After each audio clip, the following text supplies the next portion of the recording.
This is David for Big Bits, and I just wanted to cover a few things tonight. I got to miss, unfortunately, the night of the big crash, as you can see on the chart for Bitcoin. I was really keeping my eye on that. I want to add the Bollinger Bands back on here while I'm thinking about it.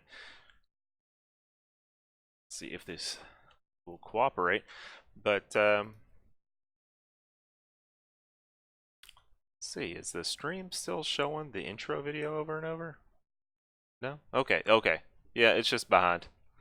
I'm still getting used to the live stream stuff, and there's such a delay on it. But anyway, back to the chart here. I got to miss the giant crash here, and as I was kind of expecting, it stalled out at the 200-day moving average. This is just the simple moving average, and you can kind of get an idea with the indicator that I've been working on in the indicator development series of just kind of where this is. And actually, let me see. There might be a new setting in here that we can use that's really useful. Here it is. Let me drill down into this chart and let's look at it on the hourly. Excellent. Okay, so I made a few changes to the indicator we've been working on, and now it's going to show the 200 day moving average here in the middle of the 1 hour chart. This is what you call specifying the moving average to a different resolution. So on TradingView, they refer to the different time frames as resolutions in the code, and we're looking at a 1 hour resolution right now, and you can see the 50 and 100 on the 1 hour, but this is showing you the 200 day moving average on the 1 hour chart, which is pretty handy. You can kind of see how the price has ridden directly on that, and it's going to continue to slowly creep up throughout the day and throughout the days. You can see the projection. The projection's not right. I still got to fix that for the indicator I'm working on, but you can tell it's probably going to continue moving up like this until the price goes beneath it.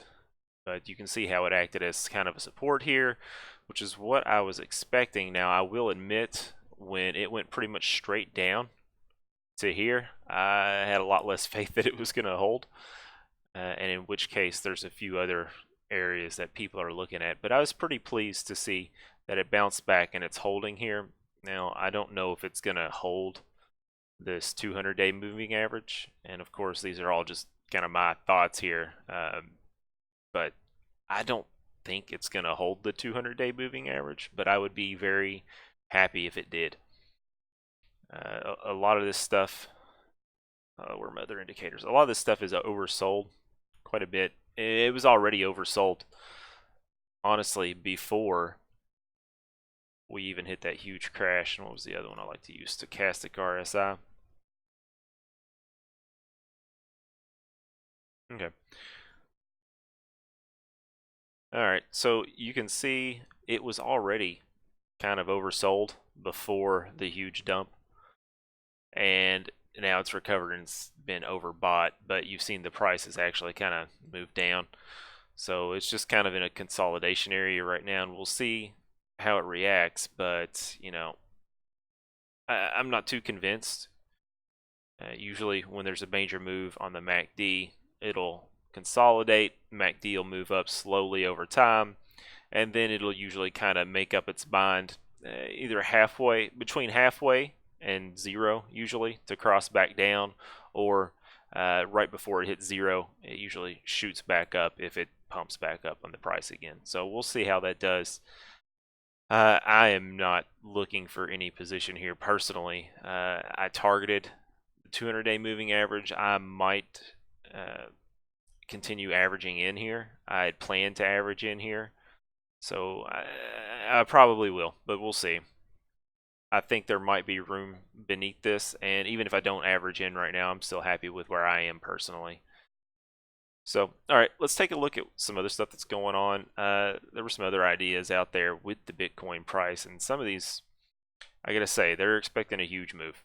Like, I don't see, I think just some people really enjoy being like the ultimate bear or the ultimate bull on TradingView or social media in general. Like, they always have to be the person who says that Bitcoin's going to be $1,000,000, or they got to be the person who says it's going to zero.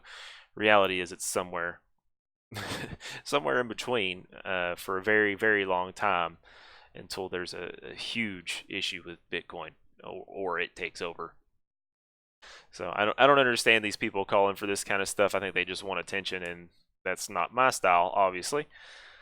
So uh, as far as the title of the video, the Bitcoin crash prevention, that was the 200-day moving average for now. Of course, it might not be. What are these people calling for support? This person is looking for the price to go down to here. It would be a pretty huge deal if Bitcoin were to go back below 6.5K, I think this was. So if it was to go back below that, that's a huge hurdle to overcome, because there's a lot of volume that traded in this area. And if you go back below it, it'll probably act as resistance again coming up. And that's a hard one to beat. And this one, I don't see how they think they're going to draw a trend like this after just one big move. Really, you just have the one drawing here, and trying to draw a channel out of it after one day is kind of ridiculous, but you never know. This one, I've read this one. He's just joking around, talking about it going to zero, but it is pretty bearish. Lots of bear signals, of course, after a major sell like that. Like I said, I'm personally considering averaging in. If this is a bull market again, then I think, as I said in the other videos, if it is a bull market, the 200-day probably needs to hold. I know a lot of people were looking for the 21-day EMA. That didn't hold. It was somewhere up here, and it didn't hold. So price dropped below that. Now, if you're hoping for a bull market, then you probably really want the 200-day to hold. If the 200-day doesn't hold, then I think the best we can hope for is probably a sideways market for the rest of the year, but I don't know. And there's really no way to tell. And that kind of leads me to my next point with that crash, was the price sliding $1,000 in 30 minutes. And most of it is related to BitMEX margin calls. Now, if you were watching the price, you'll notice that it shot down really quick and just kind of continued going. And at one point, Coinbase had a $500 or so premium over most of the other exchanges. I think that has a lot to do with the fact that Coinbase is trading real money, and BitMEX is, paper margin for the most part, up to 100 times. So when these people get liquidated on BitMEX, the exchange has to sell off. If they were long, it has to sell off their position to close it. And when they sell off a position, if the position is too big for what's next in the order book, it's just going to continue to eat down the order book as it liquidates the position. And what happened was there was a huge amount of liquidations. You can see over $600 million in liquidations. Even at 100 times margin, that's $6 million. And I doubt they had 100 times margin that they got liquidated. Most were probably 20 to 25 times margin, which would make this what's a quarter of, like, 150 mil. At least that much money just liquidated, most likely. And that's that. But the effect is, though, on the order book, that the price gets pushed down on this exchange with those liquidations. That's 600 million. So even though these were using leverage, there might be a lot of smaller orders beneath it, and that's why when the liquidations occur, the larger liquidations, if there aren't large orders to fill the large liquidations, it will just kind of continue to push the price down and down until eventually all of the liquidated orders get filled.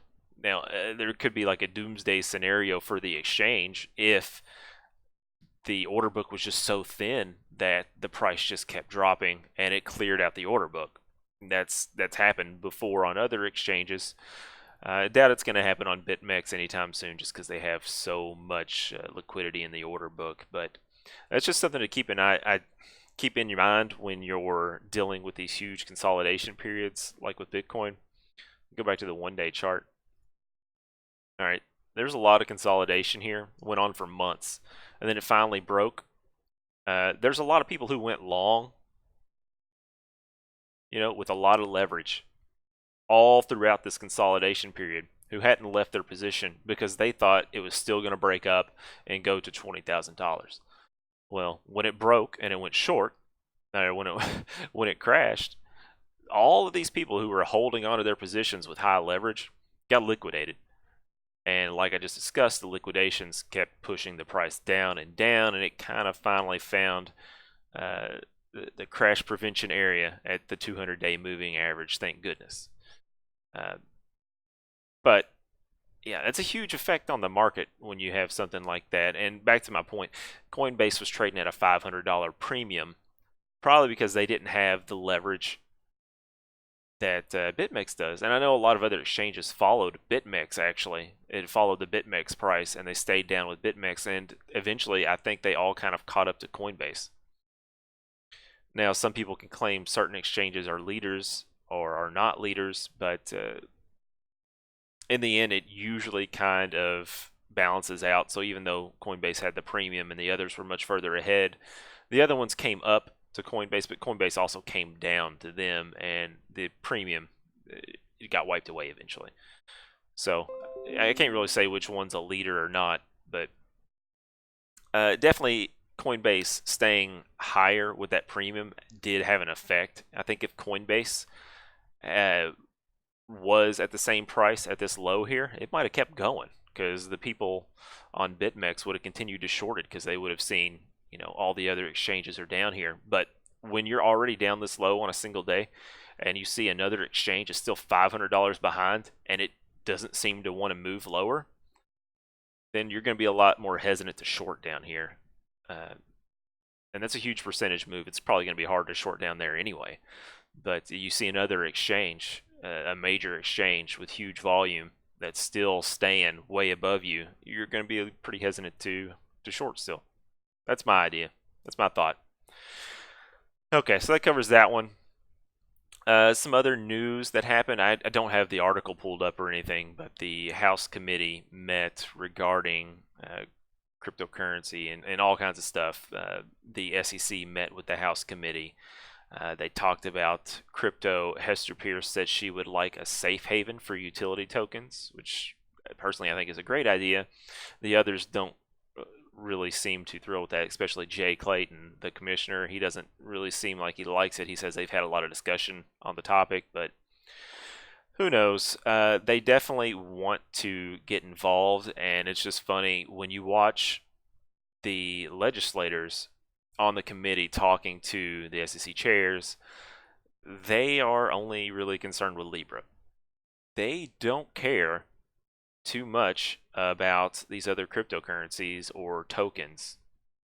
All of the questions about cryptocurrency were pretty much related to Libra and how it's going to try and tackle the dollar somehow. And it's funny because I don't think Libra is even trying to do that so much as Bitcoin is. I think one of the legislators mentioned that it's part of the crypto culture to want to kind of take over the dollar, which maybe it is. Maybe they see it as a better system. I'm not really sure what my opinion is on that in the long run, but the point is they aren't really looking at the markets that we're looking at. If you're following my type of channel, they're not looking at these altcoins. They have no idea what an altcoin is. They have no idea what a token is on the Ethereum blockchain. They don't have any idea what's going on. They have no idea what to even ask of the SEC. The SEC seems a little bit more clued in, but they seem to be really hesitant to take any action. I think Hester Pierce was the only one who really wanted to be proactive so much on the issue. The other ones say they want to be proactive, but I think she's the only one I've ever seen actually try to be proactive on the issue. But yeah, that covers that meeting. Some other news today was that Bitfinex can stop turning over documents to the New York Attorney General. That probably is a very good thing for them. I didn't bother to read the article. Essentially, they were being investigated by the New York, I forget what district it is, but whatever. They were being investigated and having to turn over all kinds of documents. The fact that they don't have to do that now and they can stop is probably a really good thing. I think they filed an appeal so that they could essentially dismiss the case because they say they don't serve New York customers. And they have blocked U.S. citizens, so maybe they aren't going to the links that they need to, but I think they're doing what they're saying they're doing. They're trying to block them. Maybe it's not enough. But they have gotten the approval to stop turning over documents, which is probably a good thing for them. Very good thing for them.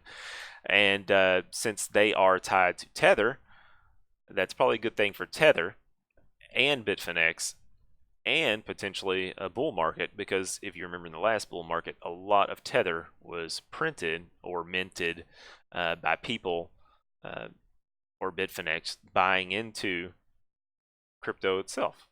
They would print Tether and they would buy crypto with it. I don't know who bought the Tether to be printed or what, or whether it was Bitfinex. I don't know the whole story behind that, but it seemed like in the last bull run in 2017, whenever a ton of Tether was printed, it seems like it all went back into the market pretty quick. And then when the bear market started, it seemed like there wasn't any Tether to be printed. So maybe that's a good sign that that'll kick back in again. Whether it's legitimate or not, I have no idea. Uh, Another piece of good news as far as adoption, SoFi is starting to allow you to buy cryptocurrency on its app.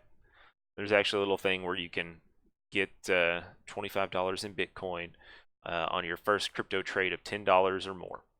It's actually pretty good, but the problem is you're going to have to be a part of their app. And I've really seen a lot of advertising from SoFi. I haven't really looked into a lot of their products, but any financial organization who advertises as much as that, to where I hear about them so often that I know who they are, uh, and I know about their different products without even trying, I don't really like it. But maybe they're good. If I first heard about them a couple years ago, I think it was a couple years ago, they were wanting to do student loan refinancing. And a lot of the student loan refinancing that's been done in the last few years has been pretty predatory. Uh, I have student loans myself, and I will get calls all the time. Hey, we can refinance your student loans. Your student loans might be eligible for forgiveness. Call here. The thing is, uh, I've already set up everything I need to with my student loans with my student loan, my loan servicer. So uh, there's a lot of predatory stuff going on. I don't think SoFi necessarily was involved in the predatory type things, but it's hard to put that past any sort of financial institution that could be as big as that. Just my thoughts. I don't think there's really anything wrong with it, but the fact they are doing crypto and bringing more adoption, it's kind of like Robinhood, where it's putting it in front of the faces of these people more often. Eventually, you're going to get the SoFi app for your student loans, for example. But, two tabs over from your student loans, you're going to see invest in crypto, or, buy crypto and transfer it to someone to make a payment.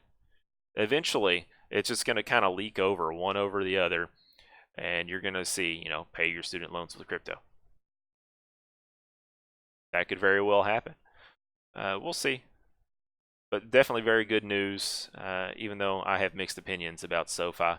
But that'll do it for the video today. I think that covers everything I really wanted to.